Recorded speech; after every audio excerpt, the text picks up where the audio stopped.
Okay, this is the first of what I hope is a couple more Justin Fields breakdowns, and if this goes well, maybe we'll do this going into the season too. Um, but I'm just gonna start with the Clemson game because that's the most notable one. That's the big one. There's a lot to talk about that I really like. Things that I can talk about that will translate into the Bears offense too. One of the early plays you'll see that. Um, yeah, shout out to at 905 Car for getting me these clips. And then I kind of just cut them up just so there's no run plays or anything like that. So these are all Justin Fields. Well, there are some run plays, but it's Justin Fields running. These are all Justin Fields doing something.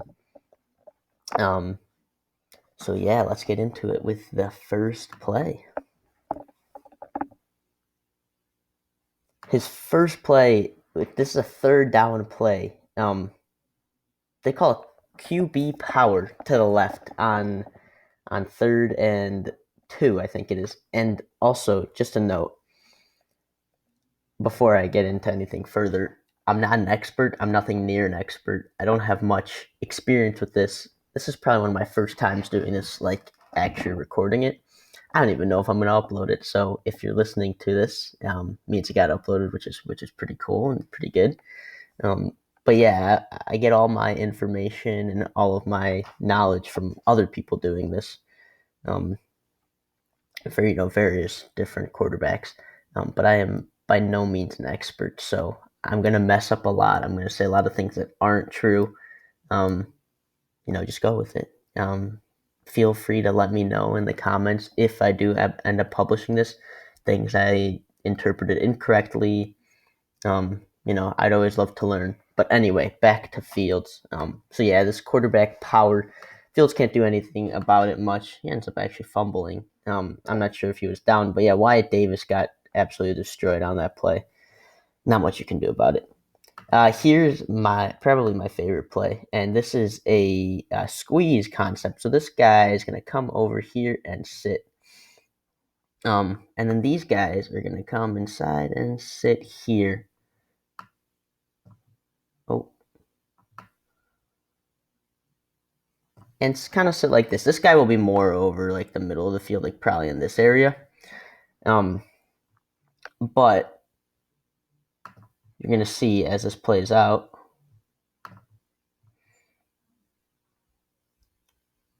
The guy you want to be paying attention to. I might have circled this guy. I meant to hone in on this guy. The important guy in this play is this backer, Joey Salski, something like that, and he'll become important later in the game. And which side he has on this tight end. So this is called a squeeze concept because this guy is squeezing towards this guy right here. And the way the quarterback reads this is one. He's reading this first, and then this is kind of a 2A, 2B. I don't know why I'm bracketing that. And then this is the third read. So this is an NFL read. If I had the tape of Trubisky doing this, the Bears did this a lot, and Trubisky oftentimes threw to the wrong guy. But anyway, you see this guy is covered. So this is where Fields is looking right now. He's looking at this guy. His next read is one of these two. So I showed you the 2A, 2B. Just basically means based off this guy, that's who he's reading here. So if this guy is coming into this direction of the tight end, you're throwing to this right here. That's the route you're looking at. You're looking at the middle linebacker. It depends. There's two middle linebackers here. If this middle linebacker who's here to start the play comes over and is on this left side of the tight end, which is really the right side for Fields, if he is coming to this side of the tight end, this opens up this route. And as you'll see, Fields looks off, delivers to Olave. It's exactly what you're looking for. He makes it look easy. It's not easy. It's a lot of people will tell you Fields can't read the field. He's not a progression quarterback. It's not totally true. We'll see a couple examples of that. So let's just watch it from this half. You'll see his head. You're watching for his helmet to see. Yeah, it's 89, I think, not 88. You see, he's looking right here. He sees this middle linebacker coming this way. So his head immediately is already positioned this way. Boom, he delivers. Yeah. And one thing that you might see a lot is actually you won't see it a lot, but you'll see it sometimes where fans will get mad. Like I think it's Garrett Wilson on the other side running this route. People when he's open, if there's a bust in coverage and he's open and Fields, not just Fields, if any quarterback doesn't hit him, usually they won't. And people on fans and people on Twitter will say, "Oh my God, you missed an open guy." Sure, but not really the case because that's a 2A 2B read. You're reading based off that middle linebacker more times than not. That other guy won't be open, and more times than not, the linebacker you're reading. So if he's coming into this side, this guy is going to be open majority of the time. And if this is covered, then that's why you have your check down. You're not gonna look here. He's covered. And look at the other side, which is more often times than not going to be covered, and look at both of them because you're going to get sacked, and then your check down is out of the equation. The entire point of that third read in this play is if one of your 2A or 2Bs is covered, you check it down to them. And that's what Fields does. And he does it very well because he is a good quarterback. See Garrett Wilson come over here. Looks like some variation of man. Looks like this. Yeah, it's kind of. It's not really a switch release because Wilson seems to be on the inside. But I think that might be what Clemson is thinking it's going to be because they switch. And this guy takes that guy, and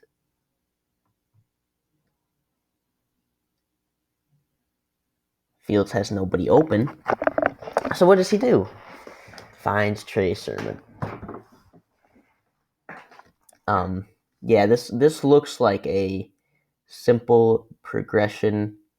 You're gonna see his head look over that way, look over that way, look over here, and over here. It's a 1, 2, 3, 4. I think this might be 5 reads. Let's back it up. There's 1, 2. Yeah, so he's gonna look.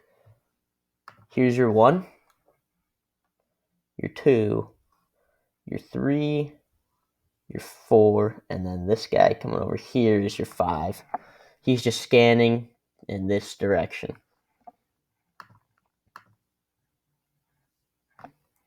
And that's what he does. You'll just watch his head again. He'll look left, here, here, here, here. Boom. Take your check down when you have it, when you don't have anything else open. It's the basis of quarterback play.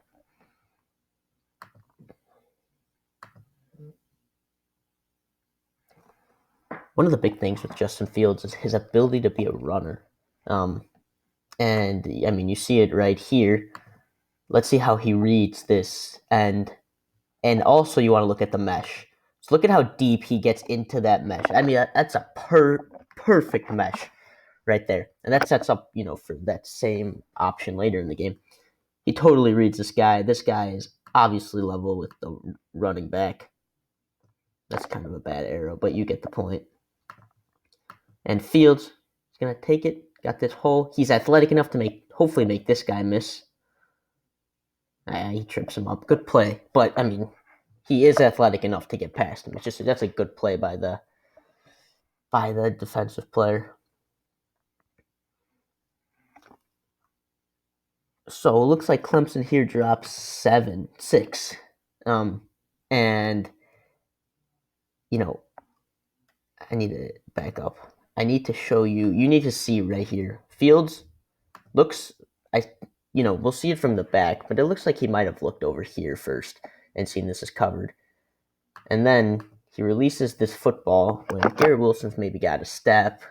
It's not perfect to stop it, but when he releases it, they're very close together. I could see you wanting Um, you know, I don't want to be completely subjective. I want to be objective. I could see you wanting this ball inside, maybe a little bit more, like in this area. I mean, that ball will get deeper, but this ball can be a touchdown if it's inside.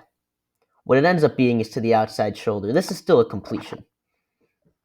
And listen, I don't want to be some biased fan. I want to be objective here and tell you probably if you put it inside, that could be a touchdown. But he might be scared of this safety. He doesn't know what he can do, and this is still a dime ball, and that shows you the accuracy he has. Maybe the decision on where to throw the ball isn't spot on, um, and maybe an NFL coach or scout will tell you, yeah, put that on the outside shoulder. I could see you putting it. Anyway, this play right here. This guy's open. If you throw this right now, it's probably going to hit him in the helmet, and he's not going to catch it. But you can stay on this route. This guy is open. I mean, he's got 5 to 6 yards of cushion. This guy's wide open. This is a touchdown. The thing is, as you'll see, we'll see it better from the other view.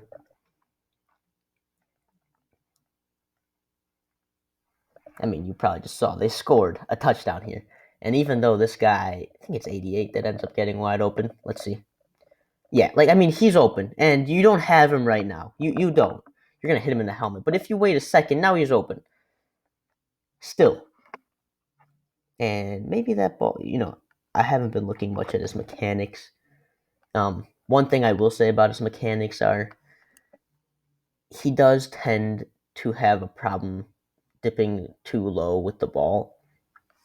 And that could serve to be a problem. But he's had so much success with this type of throw in college that if it's fine in the NFL, I wouldn't bother trying to change it. Because he's still accurate. He still has great arm talent, even with not perfect accuracy or not perfect mechanics. Look at where he puts this football. This guy is covered. I mean, this is a covered guy, and he puts this right on the left arm. It's beautiful. I mean, it shows how good. But oh well.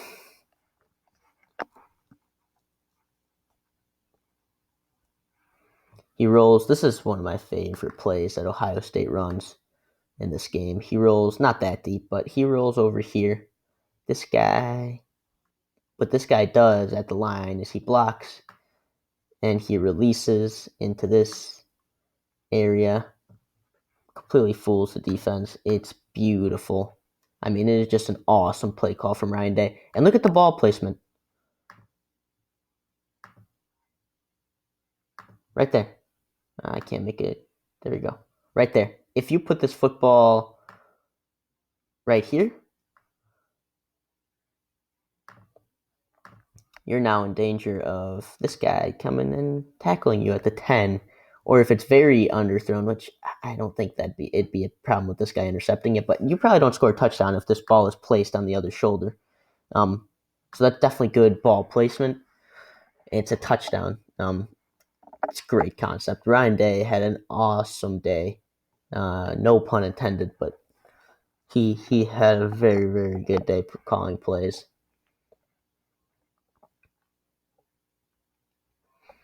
It's a nice, easy touchdown. That is the play he gets hurt on. They had the backup come in for one play. They ran the ball. Field said something about, I want to be back out there. He's back out here. You got Olave here. Olave is going to run to the pylon. Great throw with anticipation. Right to this pylon right here. I want you to watch Fields after this play too. Just watch him right here. You can see he's hobbling and he is hopping and hobbling. He is in some serious pain. After just throwing a dot into the pylon front corner of the end zone. The toughness of this kid. I mean, he is in clear pain. He came back a play after he got hurt. I think it was a play. that the backup came in. They ran the ball. He rolls out 15 yards on the money. He's hurt still, in clearly a lot of pain. Makes an absolutely amazing throw. That's just what you're getting with this kid. Absolutely special player.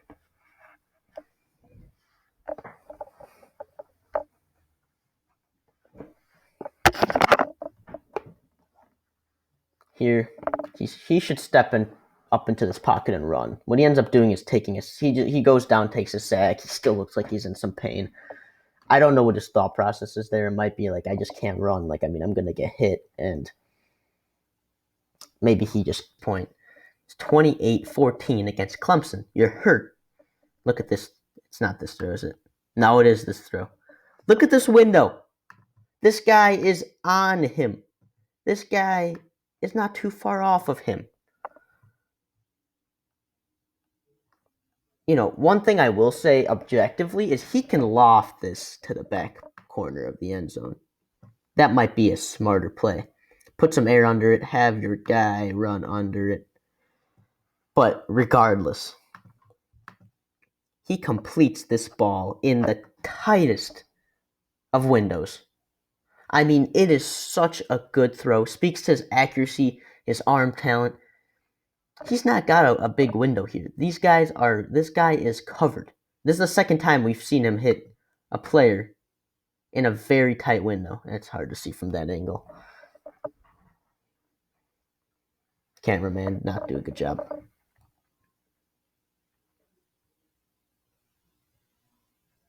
Here, field sits open, surveys the field. When he's looking at more than one guy, when he's progressing through the field, he's making good decisions. He's a smart quarterback. You're going to see, he looks over. He reads. He holds this safety. I think there's a safety up there with his eyes, or one of these guys with his eyes. Number 6 it is.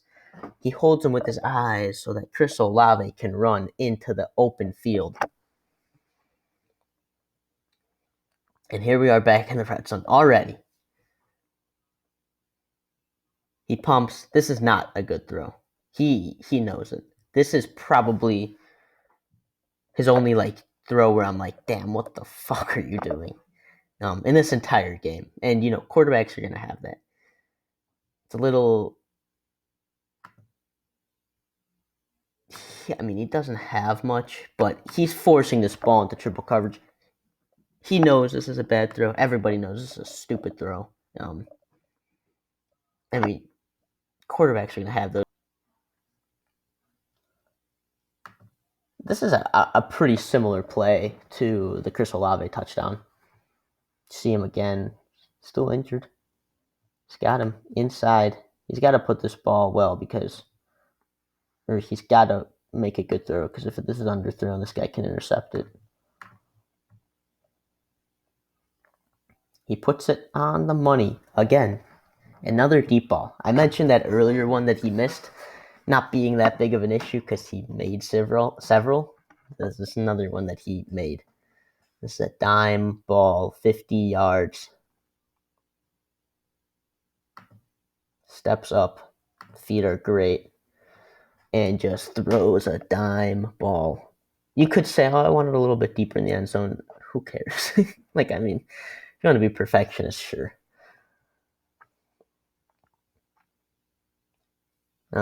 It's a little miss off of play action. But, yeah, I think I'm going to end it there. The rest is basically just running, and then I did want to show one more play towards the end of the game. This is something we hope to see a lot of. This formation with Justin Fields. Hopefully in the playoffs too, just like this. Victory formation, takes the knee. They're heading to the finals. So basically, to recap this game by Justin Fields. Ryan Day had a good game. He called a really nice game. But Justin Fields took advantage of a lot of mistakes by the Clemson defense. He got hurt pretty early in this game. I think it was maybe middle of the second quarter, maybe early in the second quarter, somewhere around there. proceeded to throw a touchdown on that same exact drive, proceeded to throw, what was it, 4 more touchdowns in the game, including 2 absolute deep bombs, an absolute strike with awesome velocity on it. He had an amazing game, and you see the way they use Justin Fields is he's not just a athletic guy who could throw the ball. They use him as a progression quarterback too. A lot of people will tell you, Justin Fields is not a progression quarterback. He can't read the field. He's not perfect yet, or anywhere near, but that's okay. He's a rookie quarterback. Um, you know, that's something that's teachable. The things he has, the accuracy he has, the arm strength, all that stuff, and that will to win, that wantingness, that willingness to work hard to win, to be a leader. That's not exactly teachable. His mechanics are fixable if you want to fix them. Again, that's up to Matt Nagy. It's up to John DeFilippo and Bill Lazor. If they want to fix it, I trust them more than I trust myself. They can go and fix it. But he possesses a lot of skills that you're looking for in your franchise QB. I still, he came into this season. He was my quarterback 3 in the draft. But basically, him and Trey Lance were basically tied for me at quarterback 2. He had just an unbelievable season. And, this game is awesome. Nothing short of spectacular on almost every single throw.